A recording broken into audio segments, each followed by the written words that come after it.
안녕하세요. 바다를 보면서 듣는 라디오 채널 인프피 라디오 C입니다. 오늘은 넷플릭스 오리지널 영화인 프랑켄슈타인에 대해서 이야기를 해드릴까 합니다.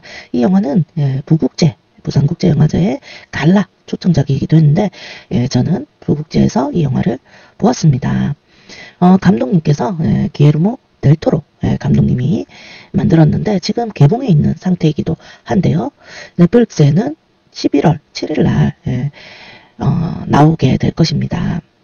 그래서 이 영화에 대해서 스포와 함께 책 이야기도 하면서 원작이 있죠. 메리 셸리의 프랑켄슈타인을 원작으로 한 영화인데 그 원작 이야기도 하면서 재밌게 오늘 이야기를 해드릴까 합니다. 먼저 원작을 잠깐 설명을 해드리면요. 메리 셸리 정말 여성 작가죠. 영국의 여성 작가입니다. 1797년도에 태어나서 1851년도에 사망했는데 이 메리 셸리가 1818년도에 프랑켄슈타인이라는 책을 내놓습니다. 바로 영국 소설인 것이죠. 그런데 이 1818 하면 제가 좋아하는 철학자가 쓴 책 기억나시나요? 쇼펜하우의 의지와 표상으로서의 세계가 1818년도에 나왔죠. 그런데 이 영국에서 바로 위대한 SF 소설인 프랑켄슈타인이라는 소설을 메리 셸리가 내게 됩니다. 그래서 기억을 하면 좋겠죠? 의지와 표상으로서의 세계도 1818, 프랑켄슈타인도 1818에 나왔구나 이렇게요. 그래서 이 메리 셸리가 1816년도 여름에 제네바를 가게 됩니다. 자, 제네바 어디 나라죠? 스위스입니다. 스위스에 있는 제네바에서 조지 고드 바이런이라는 이 분도 굉장히 유명한 영국의 시인이죠. 보통 로드 바이런 이렇게 말을 하게 되는데 바이런 경이라는 뜻입니다. 이 로드라는 거는 귀족한테 붙이는 단어예요. 이 로드와 썰이 있죠. 우리나라 로 해석을 하면 무슨 경 이렇게 해석이 되는데 로드와 썰의 차이는 뭐냐면 로드 바이런 하면은 아버지, 할아버지 그리고 아들, 자기 아들 이렇게 3대가 그러니까 조상부터 이제 밑에 자식까지도 로드가 되는 겁니다. 로드 그러니까 귀족이라는 뜻이죠. 그러니까 대대로 귀족인 사람들에게 로드를 붙입니다. 그리고 썰은 개인 스스로가 성취를 하면 썰을 해줍니다. 그래서 썰 뭐뭐뭐 이렇게 하는데 유명한 사람 있죠? 썰 폴 맥카트니가 바로 앞에 썰이 붙습니다.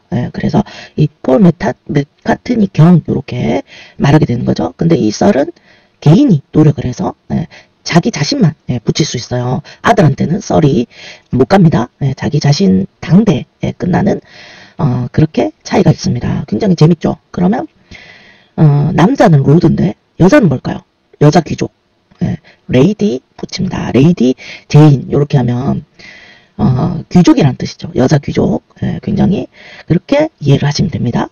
아무튼 이 바이런 로드 바이런이 1816년도에 스위스 제네바에 있었는데 이 메리 셸리가 자신의 남편이 되는 퍼시 셸리와 또 자기의 의붓 동생하고 함께 그 스위스 제네바에 가서 여름에 바이런의 그 별장에 가서 이 공포 이야기를 하게 됩니다. 그러면서 이 얘기가 나온 거죠.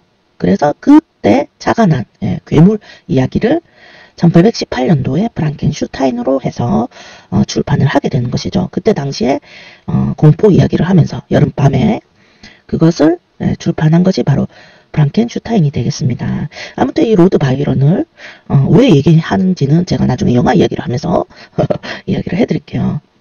그래서 이 메리 셸리가 1818년도에 프랑켄슈타인 or The Modern Prometheus라는 제목으로 책을 내게 됩니다. 그러니까 원제가 우리는 그냥 프랑켄슈타인으로 알고 있잖아요. 근데 이제 이 원제는 원래 제목은 프랑켄슈타인 또는 현대의 프로메테우스다라고 이렇게 지어진 것입니다. 굉장히 뭐랄까 그 여성 19살에 쓴 작가의 그 소설, 첫 소설을 치고는 굉장히 이름이 어마어마하죠. 프로메테우스를 붙이면서.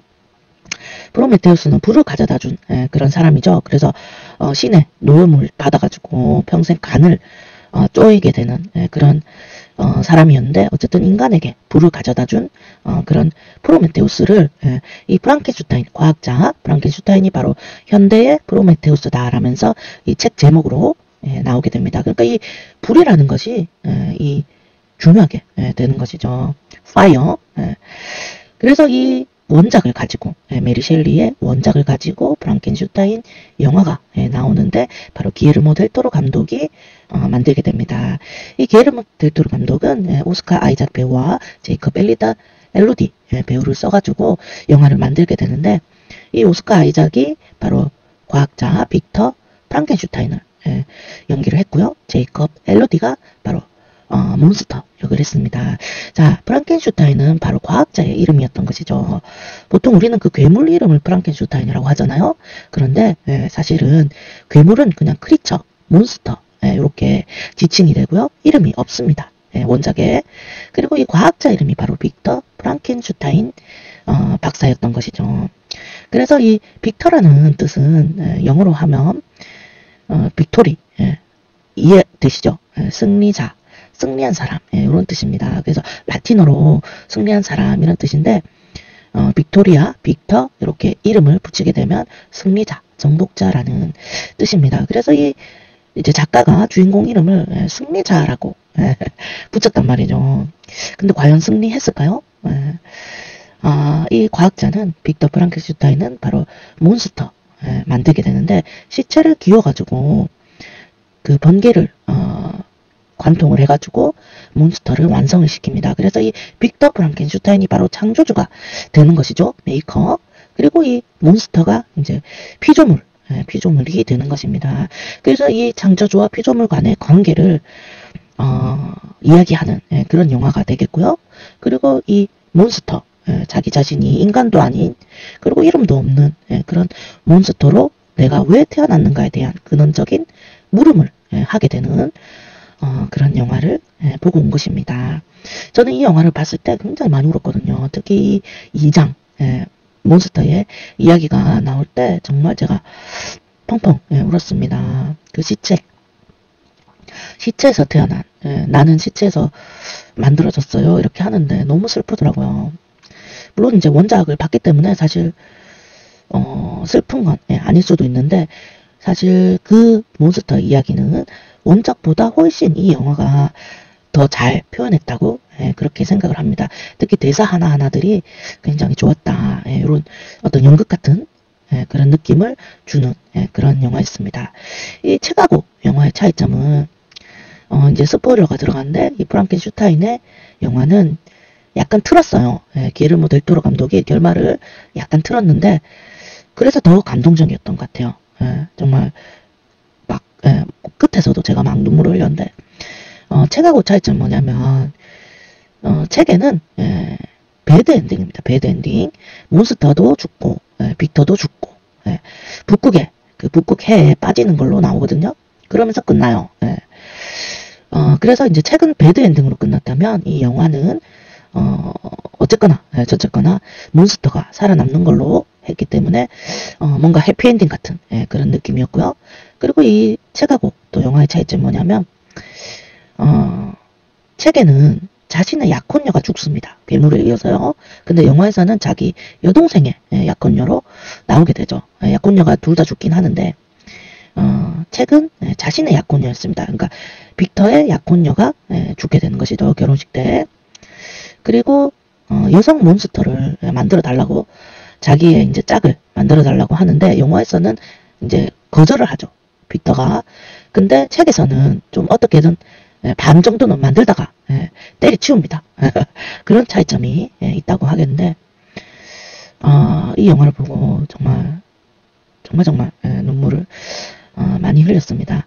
첫 번째, 그 과학자가 몬스터를 만드는 과정이 굉장히 흥미롭게 나오거든요. 1장에서.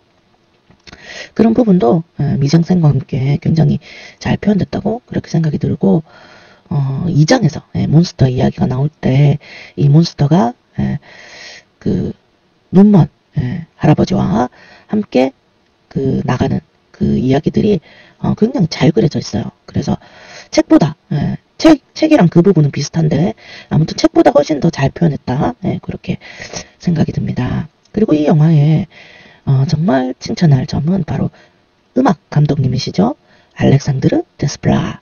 제가 색계 이야기를 하면서 이 알렉산드르 데스플라 음악을 이야기를 해드린 적이 있는데 바로 이 영화에서 알렉산드르 데스플라가 OST를 오리지널 사운드 트랙을 만듦으로써 정말 영화의 완성도를 드높였다. 이렇게 생각을 합니다. 제가 이 영화를 정말 추천하는 하나의 이유가 바로 이 음악 감독님 데스플라의 음악이라고 하겠습니다. 아마 영화를 보신 분들도 공감을 하실 거고 안 보신 분이 있다면 넷플릭스 오리지널 영화를 꼭 보시라고 추천을 하겠습니다.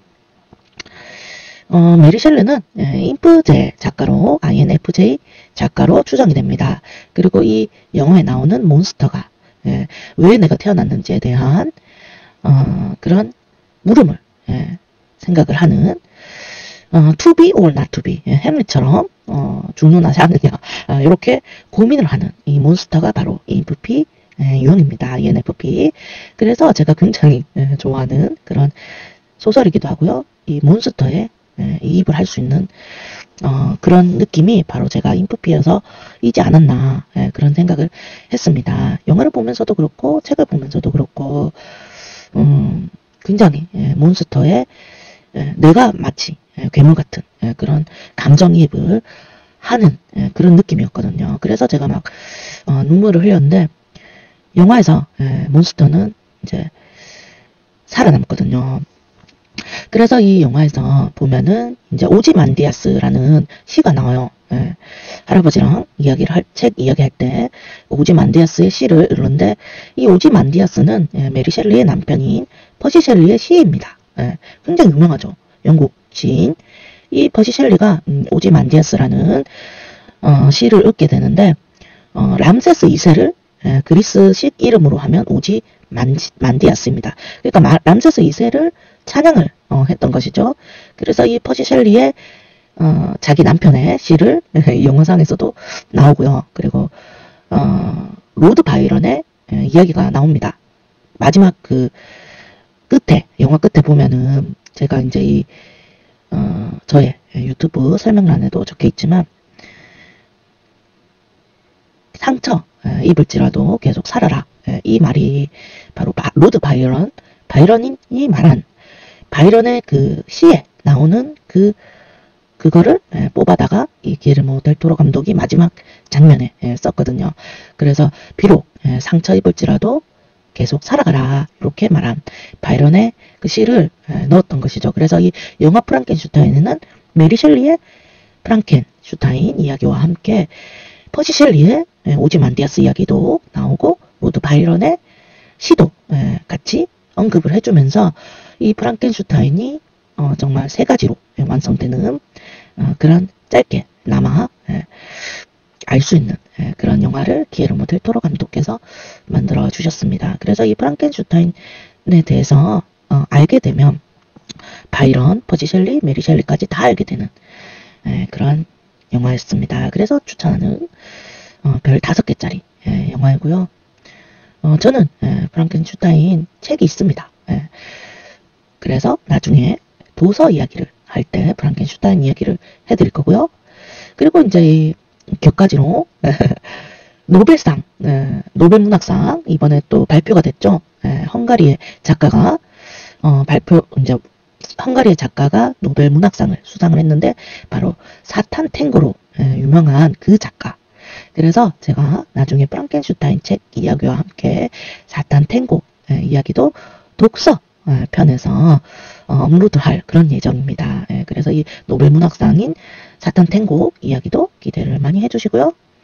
이 SF 소설로 유명한 바로 프랑켄슈타인의 책도 꼭 한번 읽어보시라 이런 추천을 해드립니다. 아무튼 나중에 또 넷플릭스 나오면 저는 한 번 더 볼 생각이고요. 아직 영화 개봉을 하고 있는 상태니까 프랑켄슈타인 꼭 한번 보시기를 추천합니다. 영상 더보기란에 바로 알렉산드르 데스플라의 프랑켄슈타인 오리지널 사운드 트랙인 그 OST를 제가 첨부해 놓겠습니다. 링크 따라 가셔서 OST 꼭 한번 들어보세요. 그럼 오늘은 여기까지입니다. 다음 영상도 많이 기대해주세요. 안녕.